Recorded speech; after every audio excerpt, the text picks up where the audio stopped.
Allez, bonsoir à tous. Le nom de la paracha, c'est la vie de Sarah. Elle commence avec la mort de Sarah. Il explique dans la Chassidut, c'est après la mort de quelqu'un qu'on voit quel impact sa vie elle a eu sur le monde. Donc une véritable vie qui n'a pas de limite, ne se manifeste et ne s'exprime qu'après la mort d'une personne.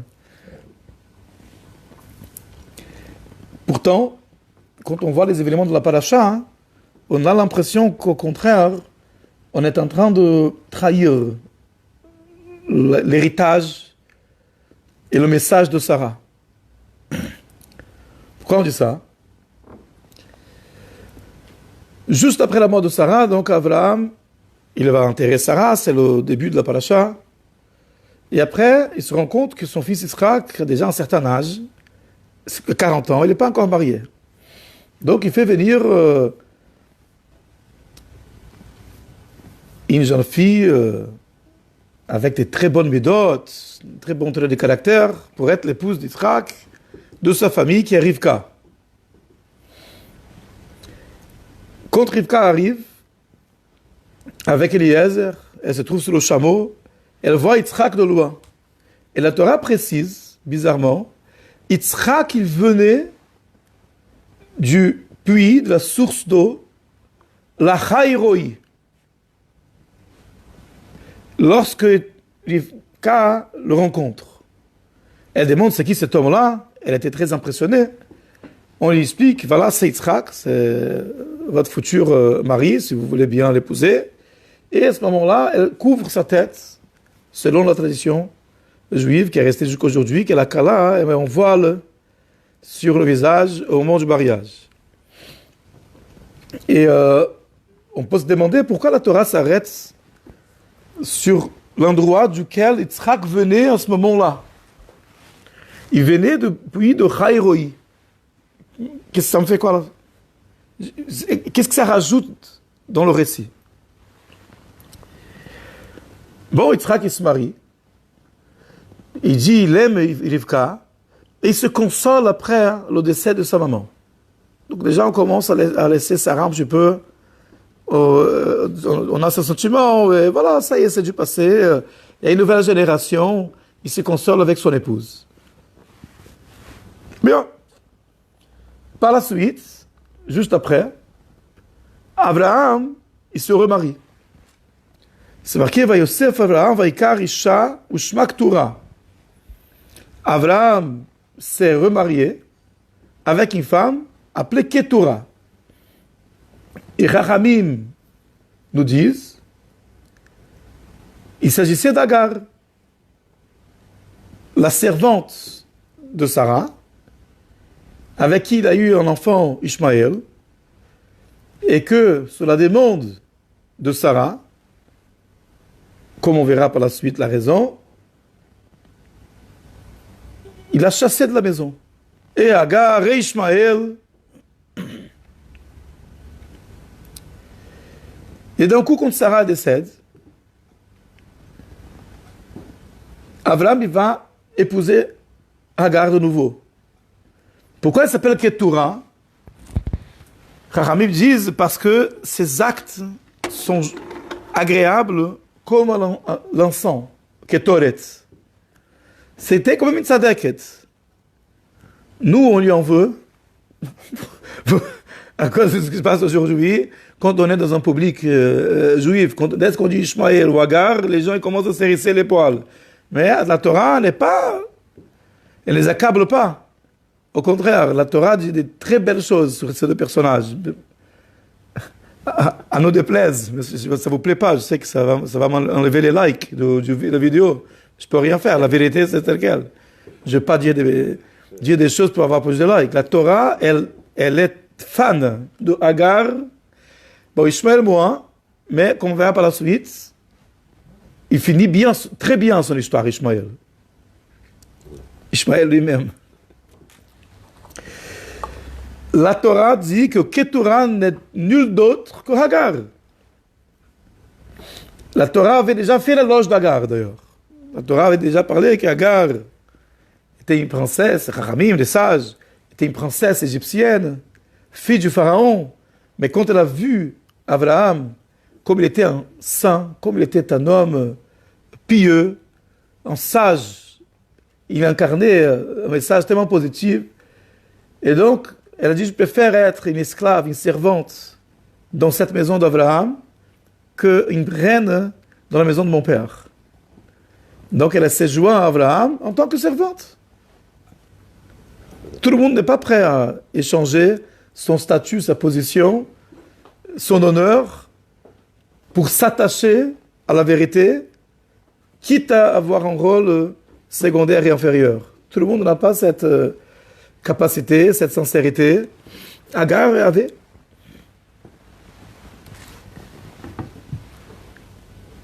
Il ne s'arrête pas là, même après la mort donc de Sarah, quand il remarie avec Hagar, la Torah l'appelle Keturah, et Rachamim dit pourquoi Keturah, du mot Ketoret, l'encens, le parfum, parce que ses actions étaient agréables aux yeux de Kadosh Baruch Hu comme un encens. Autre explication du terme Keturah. Keturah, ce serait une variation de Kshura. En araméen, le shin parfois devient tête. Keturah, Kshura, celle qui s'est fermée. C'est-à-dire que depuis le jour où elle s'est séparée d'Abraham, elle ne s'est pas unie à aucun autre homme. Mais le langage de Chachamim, elle est restée fermée à toute relation, on va dire comme ça. Elle n'a jamais été avec aucun autre homme. Même si concrètement, ils étaient divorcés. Elle avait le droit de se remarier, de commencer sa vie. C'était une femme importante, d'une famille, d'une lignée importante. Et pourtant, elle était tellement attachée à Abraham qu'elle s'est gardée refermée de toute autre relation. Et en effet, après la mort de Sarah, Abraham s'est marié avec Hagar de nouveau. Là aussi, ça pose des questions. C'est-à-dire, a priori, on attend de profiter de l'absence de Sarah pour faire des choses qu'il ne montrerait pas à l'esprit de son vivant. Imaginons, Abraham et Sarah, combien de choses ils ont vécu ensemble? Ils sont restés des dizaines d'années de stérilité. Ils se sont battus contre vents et marées. En Mésopotamie, ensuite au pays de Canaan, pour diffuser le nom d'Hachem, le monothéisme moral, éthique, le message du judaïsme dans le monde entier. Ils ont passé par tellement de tribulations. La famine, Sarah a été kidnappée 2 fois dans sa vie. Elle s'était présentée comme la sœur d'Abraham pour le protéger, justement. Elle s'est mise en danger pour lui. Finalement, ils ont été bénis avec un enfant, Yitzhak. Ils ont passé l'épreuve de la Kéda, du sacrifice d'Yitzhak. Et après 100 ans d'union, quand elle décède à l'âge de 127 ans, Abraham, à ce moment-là, avait déjà 137 ans. C'était quand même un monsieur âgé, même pour l'époque. Il a 137 ans. Il a besoin maintenant de se remarier de nouveau. Et avec qui? Avec la femme que Sarah a dit d'expulser de la maison. Avec la femme qui avait manqué de respect à Sarah quand elle était tombée enceinte du premier rapport alors que Sarah était stérile. Il n'a rien d'autre à faire qu'épouser cette femme. C'est bizarre comme impression. Ça donne une impression que le chat n'est pas là, les souris dansent. Sarah n'est plus là et on fait tout le contraire de ce qu'elle a voulu de sa vie. Et on appelle cette paracha Raye Sarah en plus. La vie de Sarah. Mais ce n'est pas fini. Ensuite, Abraham, il est mort. Et à la fin de la paracha. Et on dit, ils l'ont enterré dans la grotte de la Marpella, Yitzhak et Ishmaël, son fils. D'où il est apparu Ishmaël maintenant? Ça faisait longtemps qu'on avait oublié celui-là.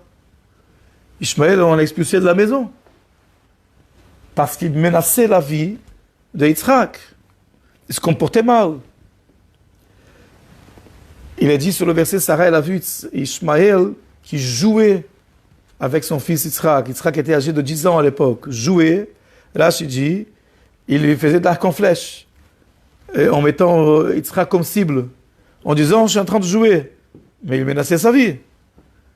Le terme Messaché, qui jouait, Rashi apporte au nom des sages, c'est associé à l'idolâtrie aussi, au rapport interdit, à la débauche, qui fabriquait des choses pas cachères, pour bon qu'on puisse dire, Ishmaël.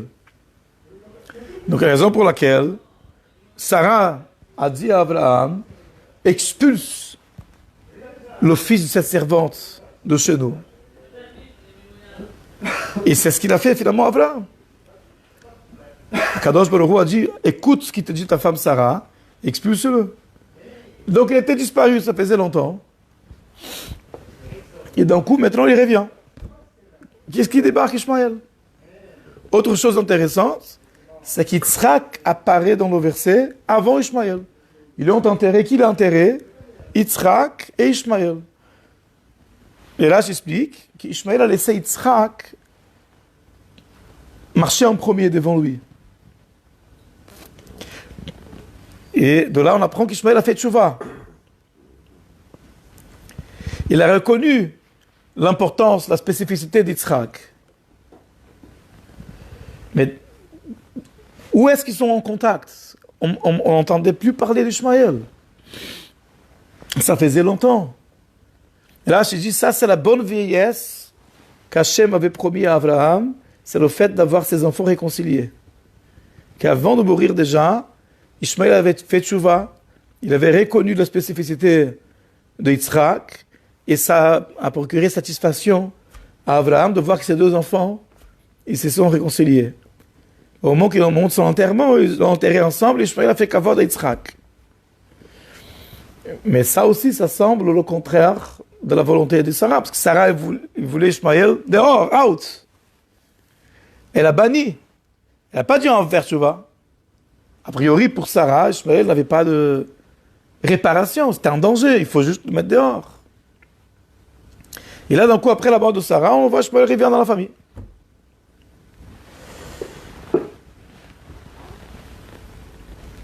Donc, on va commencer avec la première question.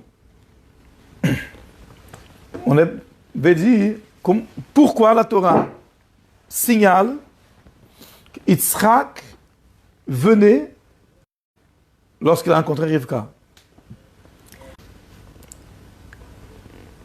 Ce puits-là, on le connaissait déjà.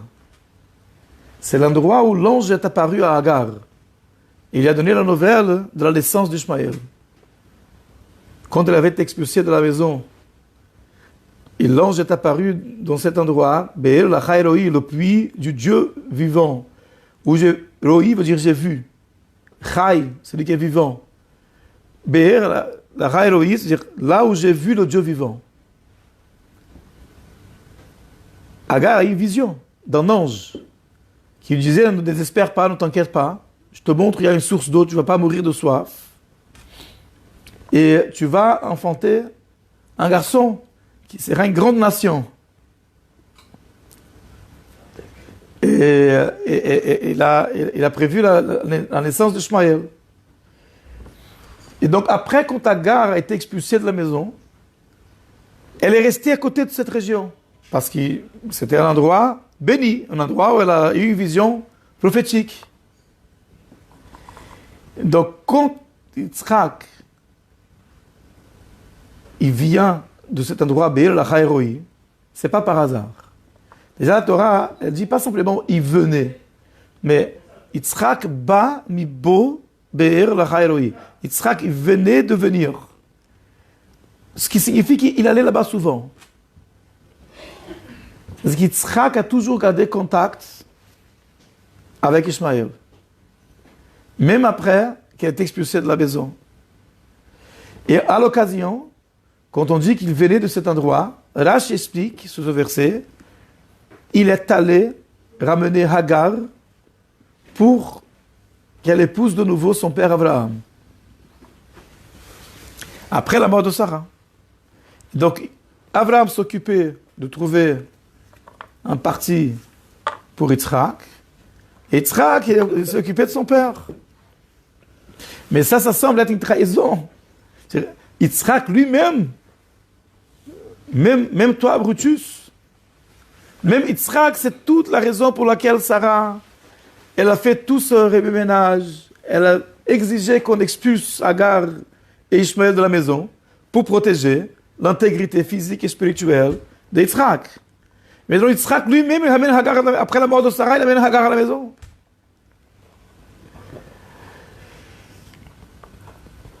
Mais c'est ce qui s'est passé. Il voulait que Abraham épouse de nouveau Hagar.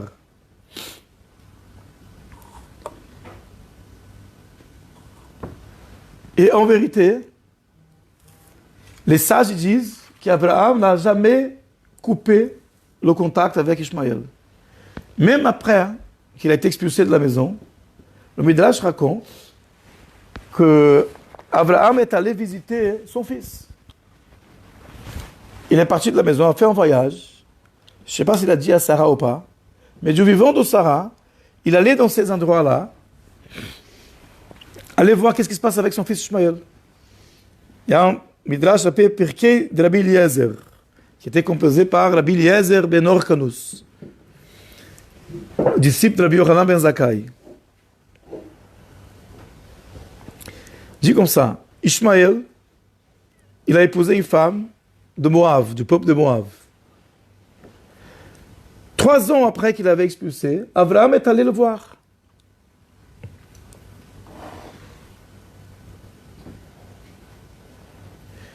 Il arrive à la maison, il n'y a personne. Il est parti, Ishmaël n'était pas là. Il retrouve sa femme, qui venait de Moab. Il dit à la femme en question, écoute, j'ai soif, j'ai fait un chemin, je ne peux pas me donner un verre d'eau, tu ne peux pas me donner un endroit pour me reposer. Et la femme, elle refuse. Elle dit non. Donc Abraham, il comprend que ce n'est pas une bonne fréquentation pour son fils Ishmaël. Ça ne correspond pas à la tradition qu'il avait transmise. Donc il lui laisse un message à la femme, tu diras à ton mari qu'un vieux monsieur de la terre de Canaan est venu le voir et qu'il faudrait qu'il change la façade de la maison, la porte de la maison. Donc elle a transmis le message au mari, à Ishmaël, quand il est revenu. Et Ishmaël a compris le message, c'est qu'Abraham lui dit qu'il faut qu'il change de femme. La porte de la maison, c'est l'accueil aux invités. C'est comme tu rentres aux États-Unis, c'est marqué You are the face of our nation. Nous sommes les policiers aux border, aux frontières, nous sommes la face de notre nation. D'accord? La personne qui est à l'accueil, la personne qui reçoit le public. Donc elle avait compris le message qu'il faut qu'il change de femme. En effet, il a divorcé de cette femme. Il a pris une autre femme. Comment s'appelle la femme d'après le Midrash? Agar. Fatima. Ah, Fatima. Midrash pour lequel Rabbi Eliezer il dit Ishmaël il s'est marié avec une deuxième femme. Il s'appelait Fatima. Et donc plus tard, encore 3 ans plus tard, Abraham est de nouveau allé voir son fils Ishmaël. Il arrive au milieu de la journée, il retrouve sa femme de nouveau. Il dit, où est Ishmaël? Elle lui répond, lui est parti avec sa mère pour aller faire paître les chameaux dans le désert. Attaché à sa mère quand même. Donc Abraham lui a dit, parce que je suis très fatigué du chemin, du désert. Donc elle est sortie du pain, de l'eau, elle lui a donné. Donc Abraham, il s'est mis debout et il a prié pour Akadosh Baruch Hu pour qu'il bénisse son fils. Et la maison d'Ishmaël s'est remplie de toutes les bonnes choses, de toutes les bénédictions. Et quand Ishmaël est revenu, la femme, la deuxième femme, lui a raconté ce qui s'est passé. Et donc Ishmaël a su que son père l'aimait toujours.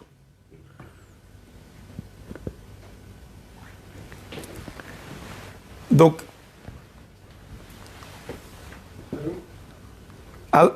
Sarah a dit, expulse-le. Et Abraham, même s'il expulse, il écoute sa femme, Mais il va quand même voir son fils. Il le bénit.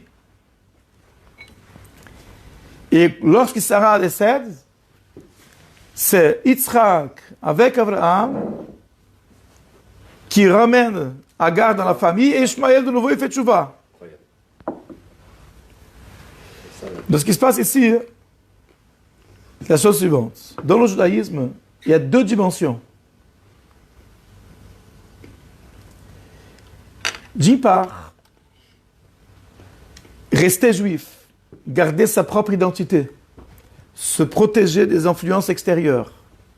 Ça, c'est quelque chose que le peuple juif a su faire depuis des millénaires, de façon complètement miraculeuse. Rabbi Yaakov Emdin, il dit que la survie du peuple juif en tant que juif, c'est plus miraculeux, il y a quelque chose de plus miraculeuse que l'ouverture de la mer. C'est aucun autre peuple a su survivre et garder son identité. En vérité, si je pourrais rajouter quelque chose, ce que nous vivons aujourd'hui, c'est ma théorie à moi, mais je pense que ça a le fondement. Ce que nous vivons aujourd'hui, une espèce de renaissance du judaïsme, ça a été plus ou moins le cas dans chaque génération. Le judaïsme a toujours tendu à la disparition. Parce que le monde matériel, il attire les gens à toutes sortes de choses, à se déconcentrer, à se disperser. Même sur terre d'Israël, ça n'est pas allé toujours bien. Ils n'étaient pas toujours dans le chemin de la Torah. Parce que c'est le propre du monde matériel que de constituer une distraction. Une raison de dispersion, de désagrégation du peuple. Et des idées. Le judaïsme, c'est le contraire de la nature, c'est aller transcender sa nature. Donc il y a toujours eu un mouvement de déclin, d'assimilation, et encore plus de l'exil. Quand on s'est retrouvé dans une terre différente, avec des peuples différents, des minoritaires, des persécutés, bien sûr qu'il y a toujours eu des conversions à d'autres religions, forcées ou pas forcées. Des gens qui ont lâché, des gens qui se sont séparés. Sinon, on ne serait pas 13 millions aujourd'hui, ni 15 millions, on serait 1 milliard et demi. Donc il y a toujours eu ce sujet de... C'est sûr que la tendance naturelle des choses, c'est la disparition. Mais dans chaque génération, le peuple juif s'est renouvelé. Il y a des gens qui ont cherché plus loin, et ont cherché leurs sources. De nouveau, comme on voit aujourd'hui dans le 20e, 21e siècle, mais pour moi, ça a toujours été le cas. Que ce soit, voilà, on connaît l'apparition de la chassidoute, mais il y a d'autres mouvements. En Espagne, au Mamonide, en Égypte, des penseurs juifs. En chaque génération, il y a un mouvement de rénovation du peuple juif. Donc cette capacité de garder son identité, contre toute attente, et rester uni, rester fidèle à sa propre identité, c'est un aspect important du judaïsme. Ça, c'est représenté par notre matriarche Sarah. Sarah, c'est la mère juive. Elle n'aimait pas les invités, c'est marqué. Et Abraham adorait les invités et Sarah n'aimait pas ça. Elle les regardait mal. Ça, c'est le sens apparent, en tout cas, premier des mots. Ce qui l'intéressait, c'est construire la maison d'Israël. Ce qui l'intéressait, c'est son fils Yitzhak. Quand elle voit Ishmaël qui menace la sécurité matérielle, spirituelle d'Yitzhak, elle veut juste le dégager dehors. Elle veut qu'à l'intérieur de la maison, il faut qu'on soit bien clair notre identité. Ça, c'était la vision de Sarah. Cette vision, elle s'est perpétuée dans chaque génération. C'est ce qui a permis au peuple juif de rester uni, de rester concentré dans son identité. Maintenant, Abraham représente l'autre aspect du judaïsme. Il a dit, Maïmonide explique ça de la Gemara, que quand Hachem a choisi le peuple juif, et il leur a donné la Torah, il a donné aussi une mitzvah d'influencer toutes les nations du monde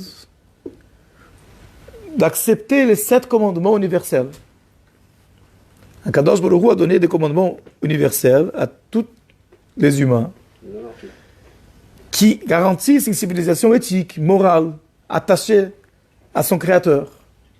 Et donc, le respect de la vie humaine, de la propriété humaine, le respect de la famille, la morale, les systèmes de justice, le respect de Dieu, basiquement. Tout ça, c'est compris dans ces 7 mitzvot.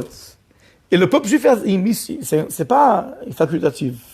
Le peuple juif, il a une obligation de influencer les nations autour de lui, de faire savoir que chaque être humain est important pour Hachem, et leur comportement est important. Et Hachem leur donne une mitzvah à chaque être humain de se comporter de telle façon. Et ça, c'est un devoir du peuple d'Israël. Maintenant, certes, durant toute l'époque d'exil, le peuple juif était occupé avec sa propre survie. Il était persécuté. Donc il n'a pas pu se dévouer à ça. Et en effet, dans le judaïsme en général, c'est pas ce qu'il y a de plus courant de voir cette approche. Il faut dire la vérité. En général, le judaïsme était tourné vers soi-même. Déjà qu'on arrive à survivre, à nous protéger, à s'occuper de nos oies, comme disait le grand rabbin Richili, et s'occuper de ne pas que les brebis s'égarent.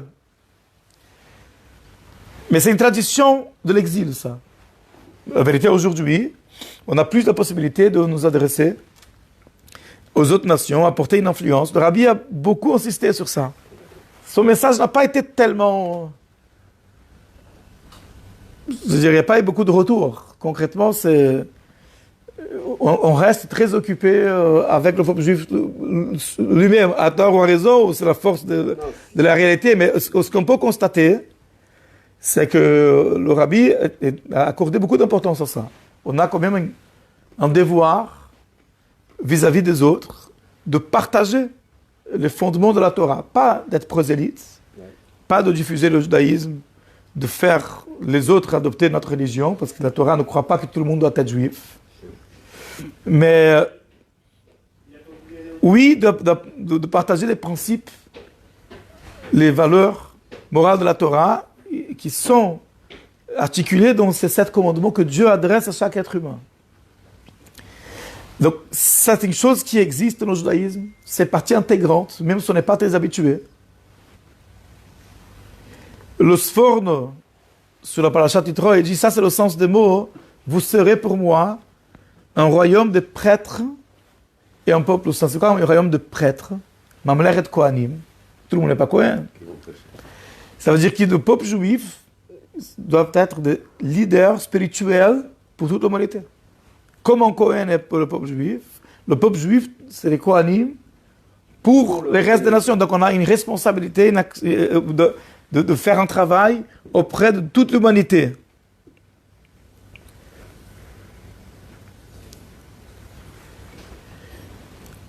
Le Talmud de Jérusalem apporte une machlok qui est entre Rabbi Akiva et certains disent que c'était son gendre Ben Azai, Shimon Ben Azai. Il discutait quel était le verset le plus central de la Torah. Rabbi Akiva dit Ve'ahavta d'Elohecha kamocha, tu aimeras ton prochain comme toi-même. Ça, c'est une grande généralité de la Torah. Ben Azai a dit il y a un verset plus important que tu aimeras ton prochain comme toi-même. Ceci est le livre de l'histoire de l'homme. La Torah, c'est l'histoire de toute l'humanité. Pas que du peuple d'Israël. Et quand tu dis tu aimeras ton prochain, Re'acha, ça veut dire ton ami, ton pote. Tu aimeras ton pote, ton ami, ton confrère, ton co-religionnaire, comme toi-même, ça reste d'un peuple juif. Ben Azai, il a dit, il y a un verset plus central que cela. La Torah, c'est le livre de tous les hommes. Elle vient apporter une lumière morale pour toute l'humanité. Et donc, Abraham incarne cette facette du judaïsme. C'est pour ça, son nom a été changé de Abraham pour Avraham. Abraham signifie qui av hamon goïm ledatir, car je t'ai placé en père d'une multitude des nations. Veniveru verra comme ishperot adama, et toutes les familles de la terre seront bénies par toi. Imagine ça à l'époque, quelqu'un il voyait un livre comme ça qui disait qu'il y a un monsieur qui est au Moyen-Orient, il va être le père de nombreuses nations. C'est une folie. Mais aujourd'hui, c'est le cas. C'est sûr. Toutes les religions monothéistes se revendiquent des héritiers spirituels ou autres d'Abraham. Parce qu'en effet, Abraham, il a ce rôle d'apporter le message du judaïsme dans tout le monde entier. Donc, il y avait conflit entre Abraham et Sarah. La Torah ne cache pas ça, comme tous les couples. Et c'était le cas entre Abraham et Sarah, mais ce conflit était un conflit normal. Akadosh Baruch Hu, il veut de ce conflit. Parce qu'ils incarnaient deux dimensions, facettes opposées du judaïsme. Sarah, elle incarnait cette facette-là, qui était de protéger la pureté du judaïsme, l'identité du judaïsme. Mais ce n'est pas contraire au message d'Abraham, parce qu'on ne peut apporter un message audible aux nations qui sont autour de nous que lorsque nous sommes fiers, convaincus, sereins de notre propre identité, de notre propre héritage. Donc Sarah ne vient pas contredire Abraham. C'est grâce à Sarah qu'Abraham peut faire son travail finalement. Mais concrètement à la maison, il y avait conflit. Parce qu'Abraham voulait garder Ishmaël. Ishmaël n'est pas juif. Donc il représente son action sur les autres nations du monde. Donc, contrairement à Yitzhak, elle a épousé d'autres femmes, à part Sarah. Et donc, cette proximité avec Agar, cette proximité avec Ishmaël était importante pour Abraham. C'était sa mission sur terre. Et même après qu'Ishmaël a été expulsé de la maison, il a gardé contact avec lui.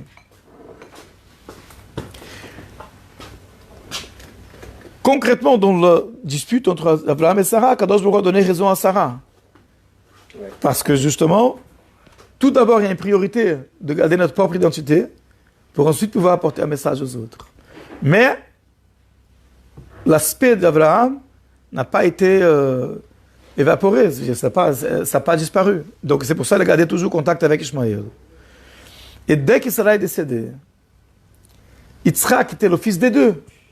Yitzhak était le fils de Sarah, mais le fils aussi d'Abraham. Donc, lui, il comprend, les deux aspects du judaïsme.